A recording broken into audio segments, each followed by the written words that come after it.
Welcome to Improving Your Visual Design, a guide for better visual communication. Today we're going to look at two major topics. First, design principles. And in that, we're going to look at how we're going to use contrast in order to bring a viewer's attention to the area that we want them to look at. We're going to look at how to align items to create a better and more pleasing look. We're going to look at how to group things together with proximity to show how different items are related. And we're going to look at how we're going to repeat design elements throughout a project to provide a consistency that's going to provide a calming effect to their end user and make them more receptive to your visual communication. Then we're going to look at design in practice. And specifically, we're going to look at how we're going to understand properly using display images for a maximum effect. We're going to look at how to choose and use fonts more effectively. And finally, we're going to look at how to pick the use of colors for our design. So let's start with design principles. First, how we effectively use contrast. Now, what is contrast for? Well, contrast lets the user focus on what is important to your communication, specifically by making it stand out and make it easier for the user to find. How do we use contrast? Well, the first thing we want to look at is size. Let's look at our first example here. All the text is the exact same size. We have no idea if any text is more important or more critical to the end user than others. In our example off to the side, notice that we changed the size of our first line. This is our headline and we want it to stand out. We want to draw the user's attention to it, especially on something like a website where users tend to scan looking for key terms and headlines to determine if they want to continue reading the information below it.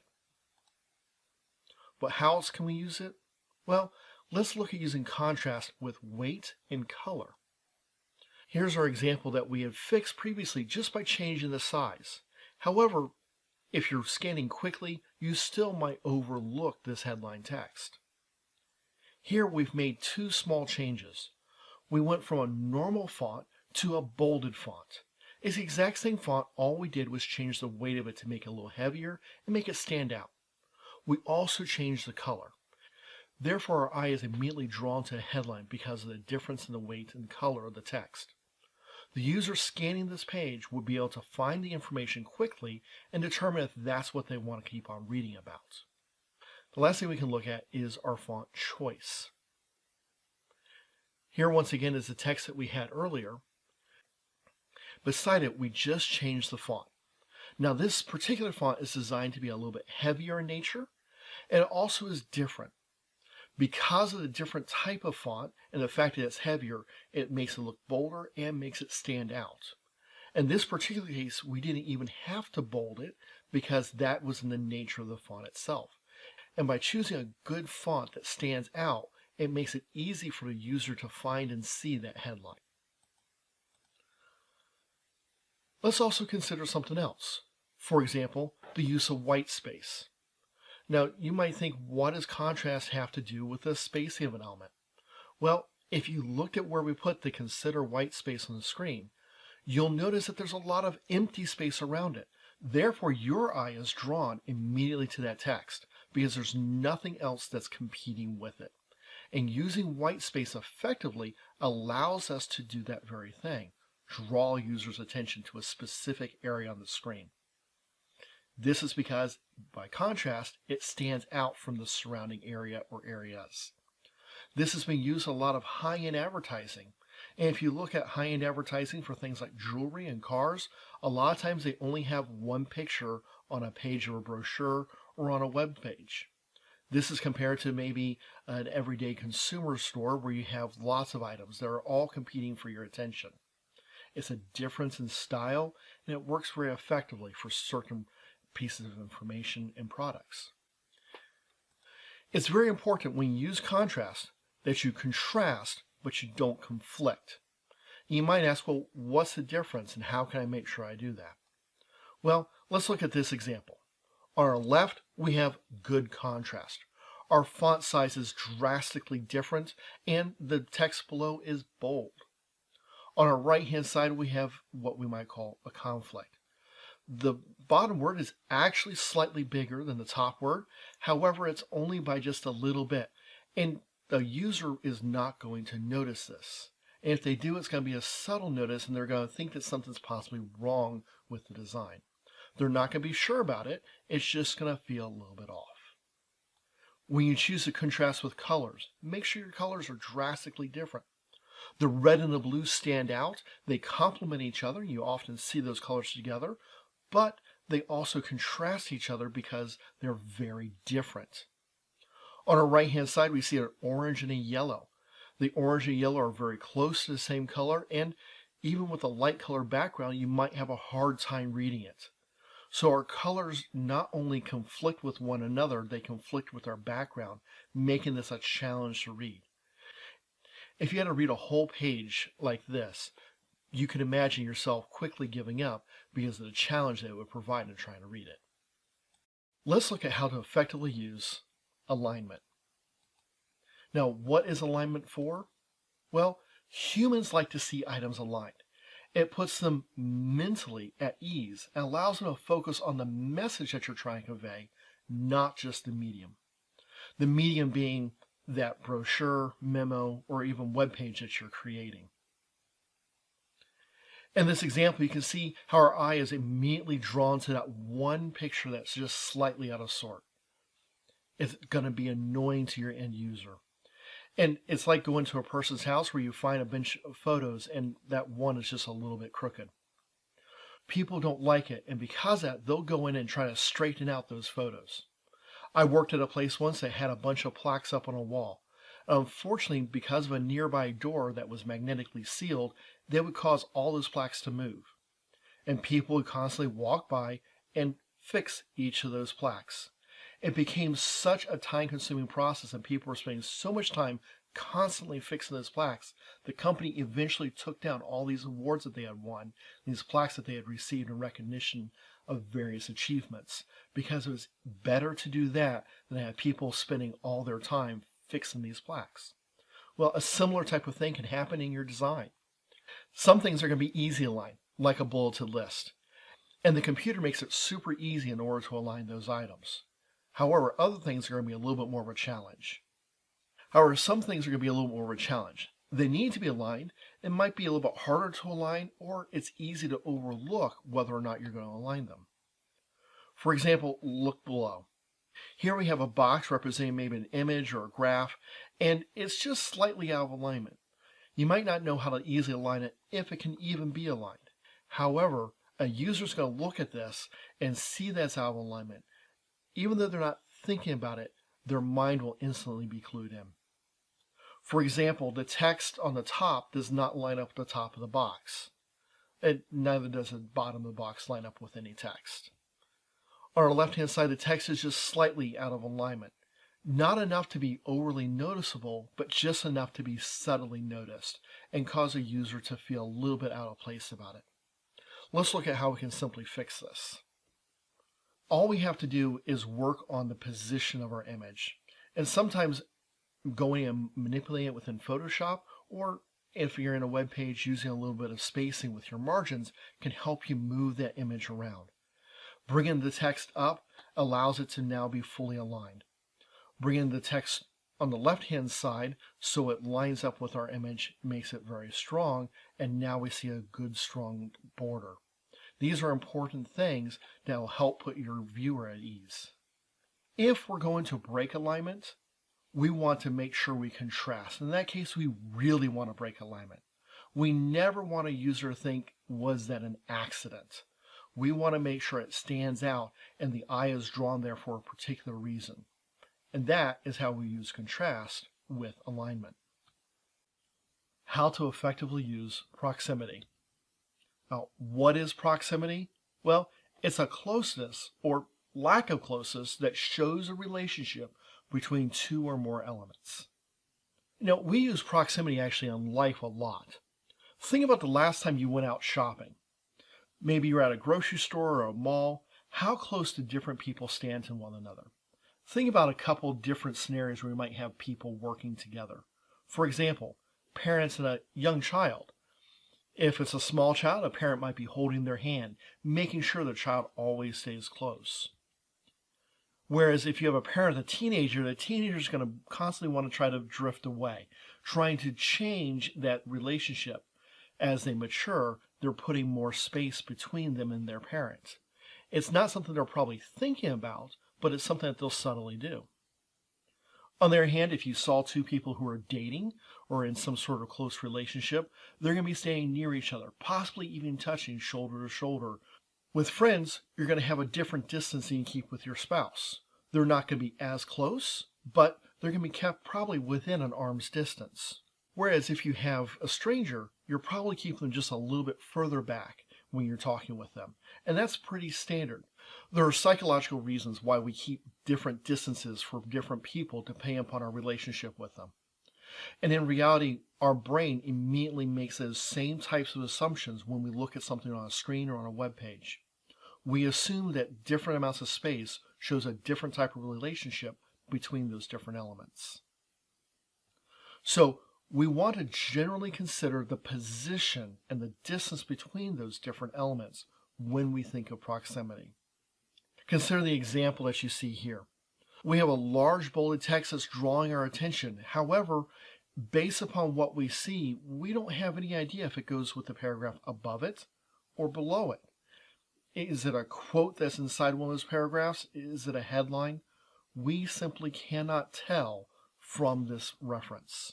Our proximity, or the distance from one element to another, is consistent, and it makes it so nothing goes with one another. In this example, you can see we remove the space between the larger contrasting text and the paragraph below it. This makes us assume that's a headline and that text goes with the paragraph below. By changing the proximity or the space between those two elements, we now have a relationship between them. And if we read that headline, we know that that might be something that interests us, and we're going to read the text below it. When we want to establish our proximity or position of our elements, we want to consider the relationship between those elements. For example, paragraphs. We probably want some space between paragraphs. That way a user knows that this is one paragraph and this is a separate paragraph. If the paragraphs are all together, it makes it harder to read because we don't know where one thought starts and another ends. Headlines for our overall page are probably want to be separated a little bit. That way it's easy to find and read. Whereas if we have a subhead, we want to make sure it's close to the text that the subhead relates to. If we have text in a photo, it's very important to know how that photo is being used. Is it a photo of the author of the article or a photo that the article is about? Depending upon how we space it and where we place it will say a lot about the relationship of that image with the article. Now, a chart is almost always dealing with the content of the article. Therefore, we want to make sure that the chart is close to the text that it relates to. The worst thing you can do is put a chart on a separate page from the text that it's being talked about. You want to make sure you keep those two things together if at all possible. How to effectively use repetition. What is repetition for? Well, we like to know what to expect. Repetition allows the same standards to be used throughout an entire design. If we're watching a suspenseful movie, we like having that little change or surprise. We like jumping in our seats. However, if I'm reading an article about a local happening or reading a menu on a web page to figure out where I want to eat, what I don't want is something to surprise me and jump out at me. Repetition allows me to keep a calm demeanor mentally as I'm going through because I'm seeing the same uses over and over again. So you might say, but we use contrast to make things stand out. And you're correct. Contrast, though, cannot exist without repetition to contrast against. If everything was different across your screen or across your page or memo, then nothing would stand out because everything would be competing for that attention. Contrast is the idea of making one or two elements stand out from the rest. And the way that we do that is by using repetition to make the rest of the elements the same. So while they may seem opposed, they actually complement each other. So What types of things should we repeat? Well, the fonts that we use in our design. They should be consistent not only on our single page, but if we're doing something like a website or a magazine article or book, they should be used the same throughout all of our different pages. The font sizes. Having one web page be a one font size, another web page be different is very shocking to a user. The colors that we use and how we convey the colors. The position of elements. Are our photos left aligned or right aligned? Do we use lines to break up sections? Those types of elements are all important, and we want to continue to use the same design elements throughout the entire design. Let's look at some examples of design in practice. So how are we going to effectively use images? Well, images need to be big enough. Let's look at this example here.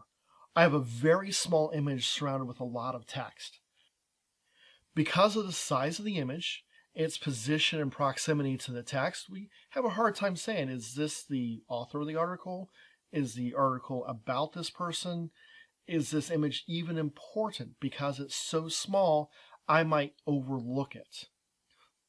So whenever we use an image, we want to make sure it's big enough to convey the right value of that image to the article that it's referencing. Now, on the other hand, we don't want an image that's too big. And this is a perfect example I've seen many times, unfortunately. A small image is found, and we just assume that we can stretch it and enlarge it.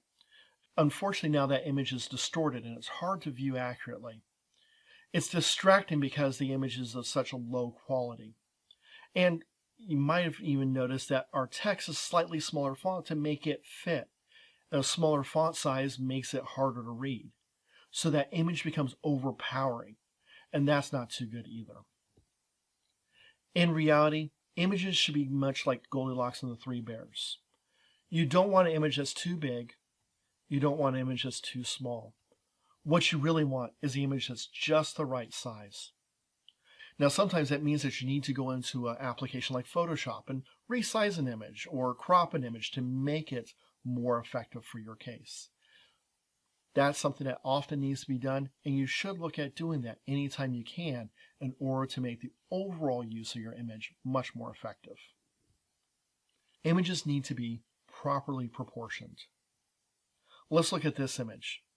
Once again, we want a slightly bigger image, and so we stretched it. However, we didn't want it too big, and so we compressed it on its side. This has caused the image to become distorted. In this case, it distorts it entirely and makes it so the person looks abnormal, and that's never a good thing. Always make sure your proportions are correct. Use a tool like Photoshop to crop if necessary, but never stretch or compress an image to make it fit. That's the worst thing you can possibly do. Some other image hints that you might have. Make sure backgrounds are clean and clear. People don't need to go looking for that hidden 3D image in the background. A lot of times people are focused on an image that is being taken and they ignore the background. And you never want to have something like an overflowing trash can or something else going on in the background that's not going to be helping convey your message. If you're taking the photo, don't assume that you can simply go into a tool like Photoshop and fix it.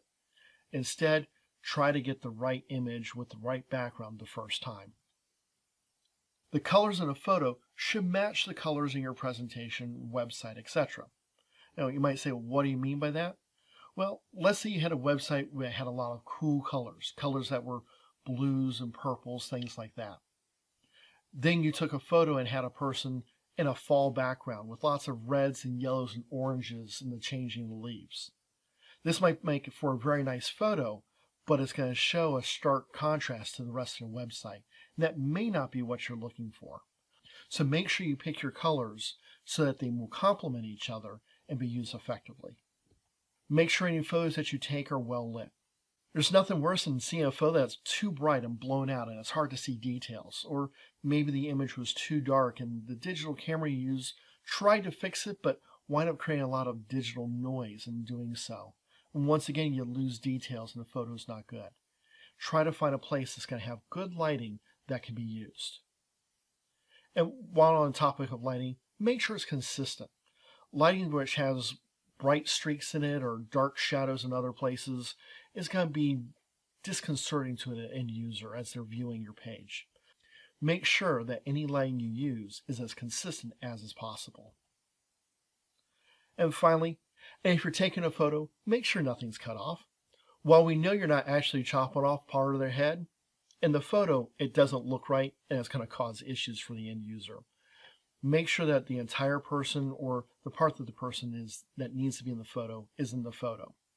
If you're going to crop, make sure you crop at things like a joint, like an elbow, knee, or something like that, which is a little bit more of a natural place to crop your photos. Let's look at some image examples. In this particular case, we're using a background image, and the background image is of nice wood, which you might expect for something like a steakhouse or a barbecue place. However, the wood background actually makes the text harder to read. You might say, well, how? Well, what happens is it has very dark and light portions of that image. And as those colors alternate back and forth, it makes it so where the text is now harder to read because it's conflicting with the lines and the shapes of the letters, and that makes it so where our words are not as easy to be read. And let's face it, if you're reading a menu at a restaurant, you want to know what it is that you're getting. Here's an example of some photo with some people. Here, unfortunately, they didn't follow the rules, like they cut off part of one person. The whole back half of them is missing. Now, if possible, when you photograph someone, you prefer that they have a solid color on. Now, in an action shot like this, where you have firefighters, that's going to be slightly different. You can't necessarily get that. So that's going to be one of those suggestions for whenever things are possible. Make sure that there's no flashy jewelry or reflective clothing worn. Now, once again, obviously with firefighters, they're wearing reflective clothing for safety reasons. That's going to be different. So then the question becomes, is this the best and most effective photo to use? Or would it be better maybe take a photo afterwards where they don't have the reflective clothing, which causes these ghosting images? And finally, if possible, make sure everyone's looking the same way. You'd be surprised the number of group photos I've seen of business people, and there's 2 or 3 people looking the wrong way. How to effectively use fonts. So, what is a font? Well, technically it's called a set of type of one particular face and size. So what does that mean? Well, that means that the shape of our letters and the size of our letters is determined by our font. And what font we pick is going to convey a lot of information. Let's look at some different types of fonts. First, we have our serif font. Our serif font has what they call serifs, and those are little things at the end of letters, and they're actually there designed to help you move from one letter to another and make text easier to read. Sans serifs meaning is in its name, sans without serifs. You'll notice at the end of the letter just ends. It doesn't have any little flair to it. We have decorative fonts, and these could be for anything from webdings, mapdings, and other things. They're often used for little embellishments or to show symbols. You can have bold fonts that stand out, and you don't have to make them bold. They're bold by their very nature.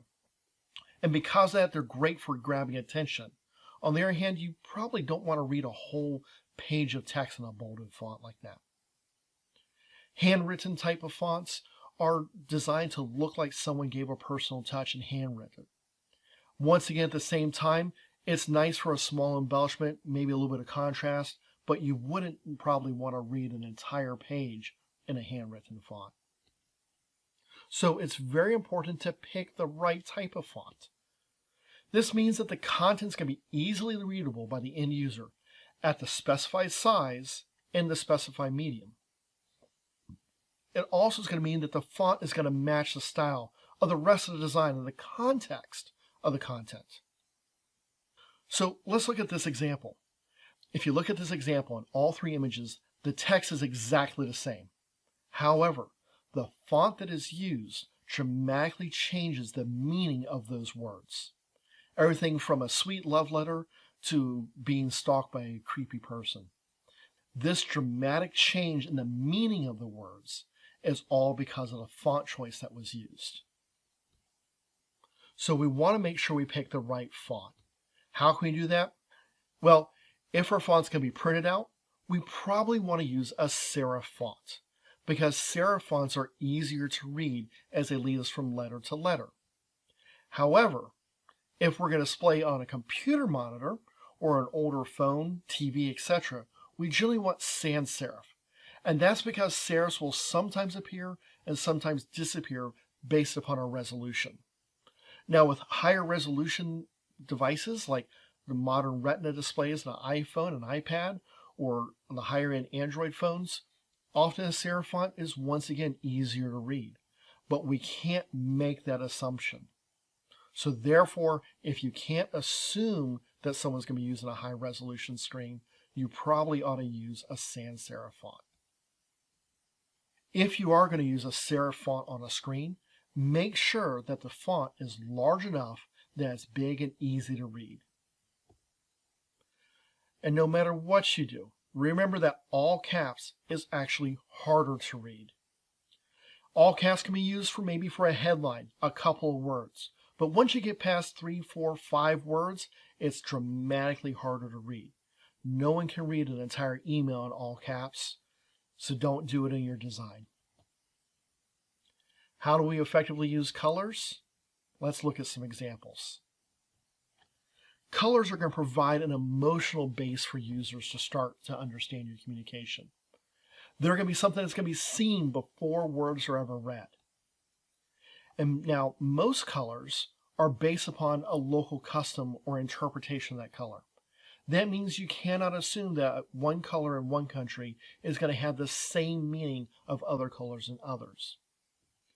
We're going to look at some examples in a minute of colors that are used but are based upon a Western culture idea. So let's look at red.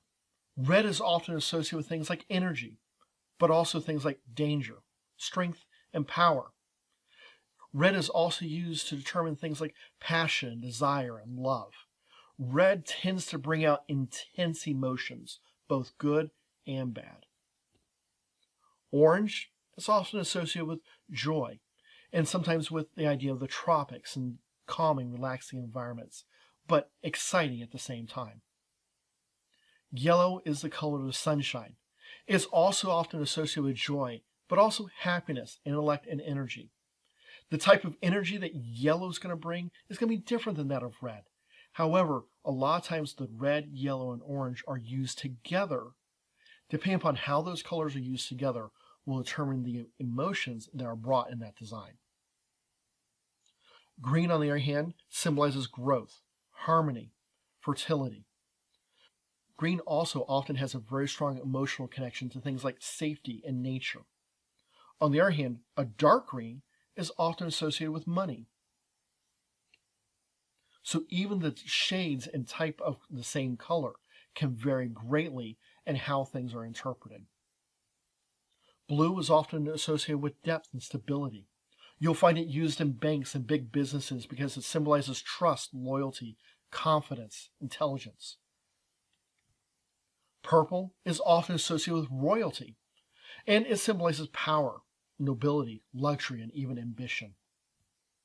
White, on the other hand, is associated with lightness, goodness, innocence, purity. This is often considered to be the color of perfection. Black is going to be associated also with power and elegance, formality. On the flip side, it's also associated often with death, evil, and mystery. How it's going to convey in your design is going to be very important. You might think, but all my text is black. Am I conveying all those things? No. It's going to show overwhelming color. Do I use it as a background color or use it as a foreground color? Black text is considered standard, but if I have an image that's very dark and has lots of blacks in it, that's going to be showing me something different. If I have a black background with an occasional white text, that's going to be different. It all is a matter of how you use the color, not just that the color is used. When I pick colors, I need to consider a couple things. What does it look like printed versus on the screen? Just because I have a design that looks great on my screen does not mean that it's going to print out well. So if you're going to print something out, make sure you test it to make sure it looks well. Consider the emotions of the type of communication you used. Alter your colors based upon that communication. And finally, consider how other colors will look next to one another, especially when choosing a background color. Remember our contrasting rules. We want something to be easy to be read, whereas if we have colors that are close, like this red and green, it's actually very hard for a person to read.